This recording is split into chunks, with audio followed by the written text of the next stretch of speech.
Pause the video and have a go at expanding the brackets for each of the following. Then restart the video where I will go through the solutions step by step. The first thing we can see is we have a 5 outside of the brackets, and in this region there is no operator, no addition, no subtraction, and so on. When there's nothing there, this implies that it is multiplication.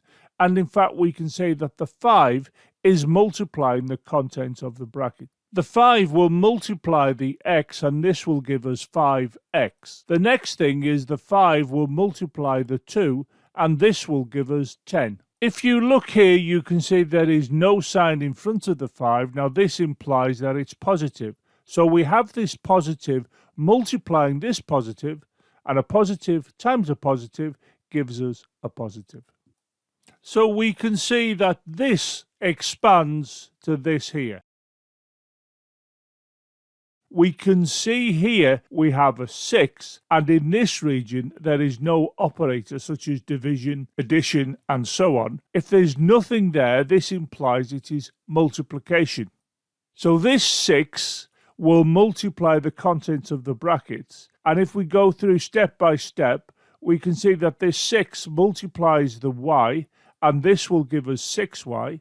The 6 will then multiply the 9, and this will give us 54.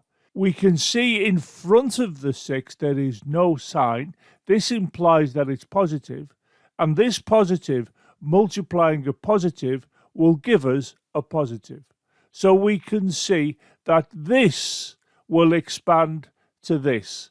What we can see is we have 2, and between the 2 and the brackets in this region, there is no operator signs such as addition, subtraction, multiplication. So the implication is that this means multiplication. So this 2 will multiply what's in the brackets. We can see that this 2 will therefore multiply the 1 to give us 2. We can go on to see that the 2 will also multiply the y, and this will give 2y. If we consider what's in this position here, there's no sign, so it implies that this is positive, and this positive multiplying a negative will give us a negative. Consequently, we can see that this will expand to this.